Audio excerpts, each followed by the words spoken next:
everyone, we're going to keep reading Secret 7, Mystery of the Theatre Ghost by Pamela Butchart today. We're going to read the first part of chapter 2 called The Ghost. Everyone looked a bit shocked, except for George.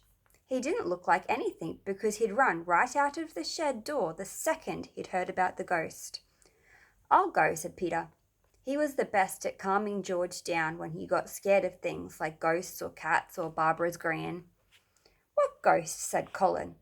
Pam grabbed Janet's hand and gripped tightly. Barbara took a deep breath. "Okay, so I don't want to worry anyone or anything, and I still really want to go to the theatre and audition to be in the play, but there's a bit of a problem." Everyone stared at Barbara. "After my mum told me about the reopening of the theatre, she thought I went upstairs, but I didn't. I went into the kitchen to see if there was any cake left because I was still hungry because we had fish for tea and I'd left most of mine because it was a bit too fishy and it had weird black bits on it that Mum said was pepper, but it didn't taste like pepper. It tasted like Barbara!" Everyone yelled. "Right, sorry," said Barbara. "So anyway, that's when I heard my mum speaking to my gran about the theatre. She asked my gran how old the theatre is, and my gran said that it's really old and it's known to be haunted. Then she told my mum that she'd heard stories about strange noises coming from there at night, and that there was no way she was stepping foot inside it because she didn't want to be haunted." Janet gasped and pulled her hand away from Pam. "Sorry for squeezing so tight," said Pam. "It's just a bit scary." Janet smiled. "It's okay," she said. She knew Pam got frightened easily, but she didn't give her hand back to Pam in case she squeezed it again. "Is that it?" asked Jack. "Is that all she said? That doesn't mean there's really a ghost. She was probably just trying to be funny." Barbara shook her head. "No, she wasn't. My gran doesn't know how to be funny. She's super serious about everything all the time." "She's right," said George. Everyone turned round to see George in the doorway. "Barbara's gran is definitely not funny. She's terrifying." "Are you okay?" asked Janet. "You look a bit pale." "I'm fine," said George, but no one believed that because his hands were shaking.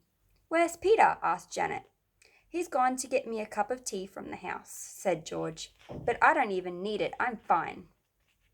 Janet gave Barbara a look and hoped that Barbara knew that meant she shouldn't say anything else about the ghost just now. "What's wrong?" said Peter, appearing with a cup of tea for George. "Nothing," said Barbara, "and there's no time for tea." She took the cup from Peter and placed it down on the desk.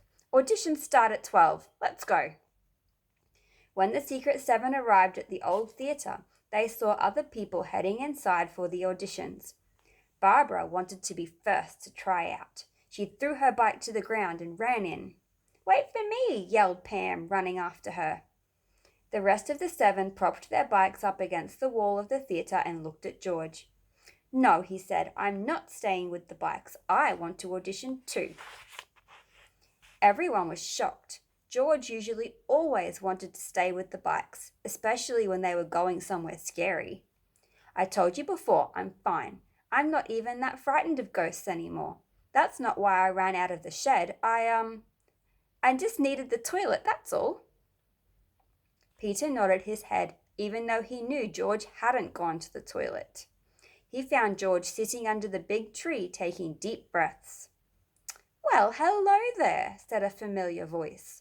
Janet turned to see Mrs. Bagnell walking towards them with a huge silver case. Janet smiled.